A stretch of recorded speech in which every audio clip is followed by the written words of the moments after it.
Eric July is going to be out of business in 3 months. I did the math. He has 47 warehouse employees times a salary of rah, rah, rah, and he has $3 million and at a rate of blah, blah, blah, blah, blah. These people should work for the fucking Pentagon because they don't know how to count money either. Holy shit. Go to bigmancomics.com for the best in action adventure entertainment. Hey guys, Gabe Eltaeb here, bigmancomics.com with another expert opinion. There are a lot of opinions out there, but not all of them are expert like mine. Why am I an expert? I don't know. 25 years as an award-winning writer, illustrator, colors. If you've heard of it, Superman, Batman, Wonder Woman, Star Wars, I've worked on it, guys. So I got a lot of experience here. I do know what I'm talking about. And let's get into it. Art or commerce, movies, video games, comic books, novels, all of it. Is this stuff made by elite artists or is this a business? What is the bottom line? What's going on here? Let's just take a look at who I think are the two best in the business. You've got Eric July and Todd McFarlane, the two best guys doing this as far as from the business aspect. I believe they are some of the greatest promotion guys around. I think Brian Pulido is fantastic with Coffin Comics. But I would say that it needs to be more of a business. And I know that that disappoints people, but I really think it just disappoints narcissists. Because, you know, when you're young and you're in high school, at least me, when I was in high school in the 90s, there was that whole punk rock thing that if a punk rock band signed a contract with a big music label, then they sold out, man. They sold out, dude. It was better when they worked for Fat Records as an indie and blah, blah, blah. And that is childlike thinking. That is stupid. Because here's the thing. You love art. Art is important. Art is not just a throwaway product. It's not a bag of Cheetos to be enjoyed for 40 seconds and thrown away and forgotten. But the fact of the matter is, the immutable fact is, if you want to make art full-time for a living, you need money. So that makes it a business. Now, is the business side more important than the art side? We'll get into that. It's slightly more important because, again, without the money, you don't get to make the art, period. You got to find another job not making art. Right? So we're not going to get the art without the money. That's just the order of operations there. Now, you're not going to get the money without the art either, right? But I would say the major problem that most artists I know have, professional artists, and I know hundreds and hundreds of artists from my time in this industry, they don't have any business sense, like none. And that's okay. Not everyone has that kind of mind or that kind of brain. But I think you should have enough brains to know what you don't know. And ditch the arrogance and ditch the lack of self-awareness and understand that maybe you don't know how to market. Maybe you're not very personable and great, you know, in the age of social media. Maybe your personality is not so great and stuff like that. And you need to find people who are. You know, I think there's nothing wrong with finding assistance, finding help, finding people who can fill in the gaps that you don't know how to do very well. So you can focus on making the art. I think, you know, that's an ideal situation for a lot of artists, is just to lock themselves away in their studio and just make beautiful art. And maybe not be the public face of what they do if they don't know how to do it. If they don't know how to market very well, if talking in a nice, fun, inviting, persuasive way to make sales doesn't come naturally to them, then they should probably avoid it. Because there are some people, when they get out there and they open their mouth, it doesn't help them make sales. It doesn't help them, you know. So I do think being business-minded is the most important. This is a tautology. And for those of you out there that don't know what a tautology is, basically circular logic. You ever ask like a little kid, like a 6-year-old or a 7-year-old, hey, why is Cousin Brian so tall? And the little kid will go, because he's tall. That's a tautology when the answer is the question. So the most important, come on, Gabe, that's not a word. The most important part of the business is the business. Again, that's a tautology. And most artists don't have much business sense at all. I think a lot of people don't have business sense. That's why you don't see as many entrepreneurs as I believe you should. Now, I come from a family of entrepreneurs. My dad is an entrepreneur. My uncle was a lawyer working for himself. My grandfather had a Mexican restaurant and tortilla factory. So it's all I knew growing up. And I remember my kids, I have 2 adult children. I remember telling them when they were growing up, don't work for anyone else a minute longer than you have to. Now, if you're not independently wealthy, you're going to have to get a job somewhere, this and that. But the goal should be getting out of that job and having your own business. If you think about like the world before the Industrial Revolution, before we got big companies, I think it was probably, I'm guessing here, I didn't study this anthropologically, it's probably more common for people to work for themselves as a tailor, as a leather tanner, as a butcher, having a farm and raising animals or fruits and vegetables and grains, to work for yourself. And it is the most rewarding way to work. But again, if you're going to be an artist, and you're going to do business, then you better understand business, or you better get people around you who do. Now, it's always easier to understand what not to do than what to do. If you think of ancient peoples, there's two bushes and they have berries, different berries. One is poison death if you eat it, and one is just fine. Which would you rather know? You can only know one of these things. That bush is safe to eat, that bush is deadly. Right, you'd rather know which one was the deadly one. And take your chances knowing the other one isn't deadly. Maybe it's not very good, but it's not deadly. So this is in Latin. That's called via negativa. It's always better to know the negative.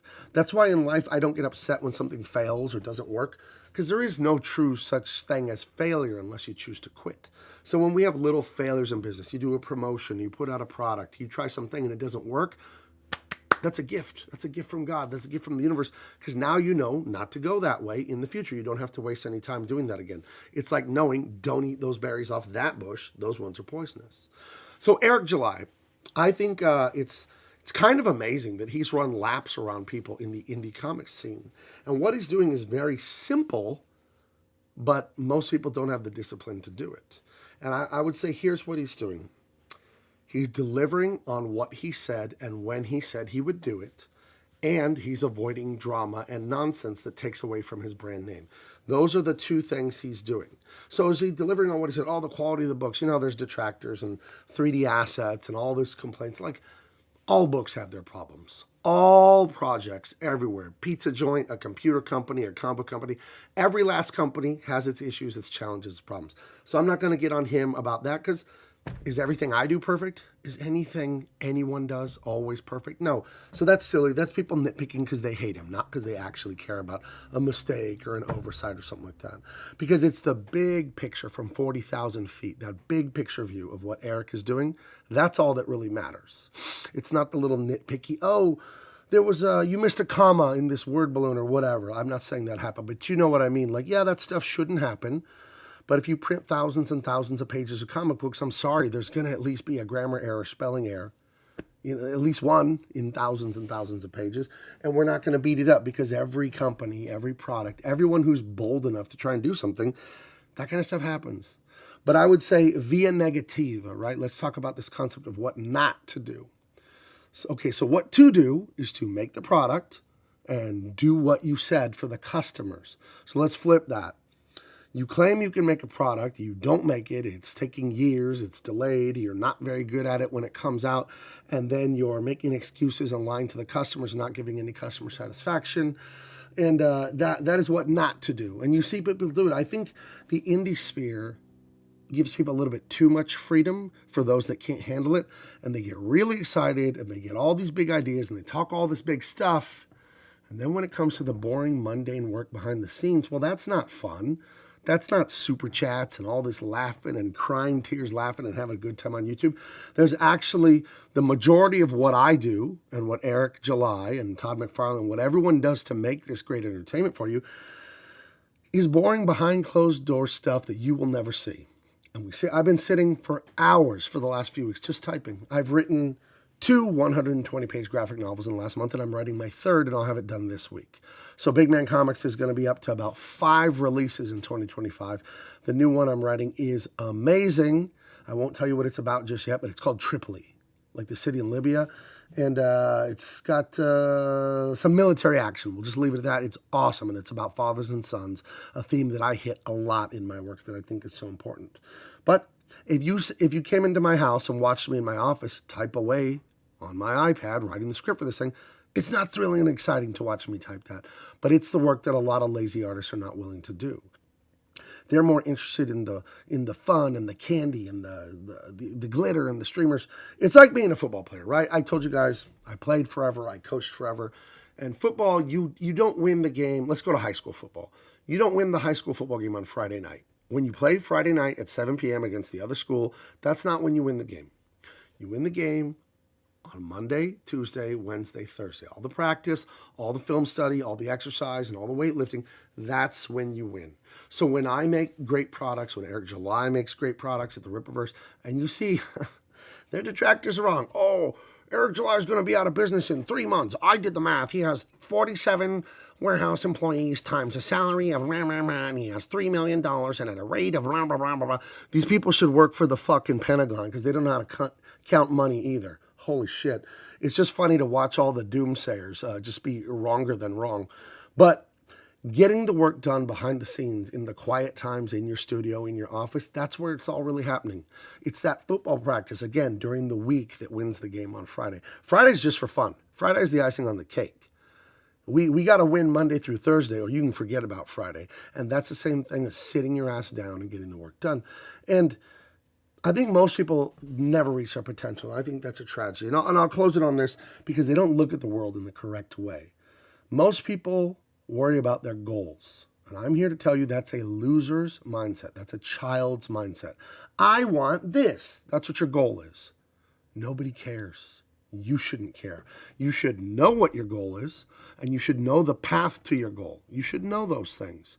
You should not expend emotional energy on wanting it like Gollum wanting the ring. What you need to want is, what do I need to do in the next hour to achieve my goal? And then when that hour's over, you say, okay, what do I need to do in the next hour to achieve my goal? And this is the kind of thinking I've had ever since I was a little kid. This came naturally to me, but apparently this doesn't come natural to most people. And the great creator of Dilbert, Scott Adams, he coined a phrase for this called systems, not goals. And the point of it is, I live a system that yields me these goals. You get it? So I want Arnold Schwarzenegger's, 1970, 1980s physique. Okay, great. That's your goal. And you're going to put all your mental energy into the goal. That's dumb. What you need to do is say to yourself, okay, today is back and biceps day. And then do those exercises today. And don't worry about the goal. Okay, tomorrow is leg and whatever day. The next day is, chest, shoulders, triceps. And you go a day at a time, a step at a time. And that's how you focus on the business of this stuff. Because the truth of it all is, what's more important, the art or the business? Neither. They're like two pedals on a bike. You can make the best art in the world, but if your business sucks, nobody's going to buy it. And you can have amazing business acumen, and if your product sucks, once the hype is dead, you're cooked. So I look at it as all one thing. Again, a system, not a goal. And the way it is for me is I have a system. I live a life day to day, hour to hour, where I make myself as good of an artist and as good of a businessman as I can be. Guys, check out all the links in the description. This is Gabe Eltaeb with another expert opinion. And one last tip. I'll throw in one last tip at the end. If you want to know how to do something, find someone who's already doing it and succeeding and copy them. Get out your tracing paper, lay it on top of what they do, and copy their plans and ideas. Because they didn't make it up either. They're just copying other people too. That's what you do. You copy the geniuses of the world, and eventually it'll become your voice. It'll become your way. But to learn the technique initially, yes. If you want to play quarterback, copy Patrick Mahomes' game tape. Yes. That's what you should do at first. All right, bigmancomics.com. Go get Dean Cain, All-American Lawman. And follow me on Twitter. I am X. I'm Big Man Comics. I'm Gabe Eltaeb. You see how to spell it right there. Everywhere else on Instagram, Facebook, and YouTube. Make sure you hit the like and subscribe and tell people about this channel. And I will talk to you guys later.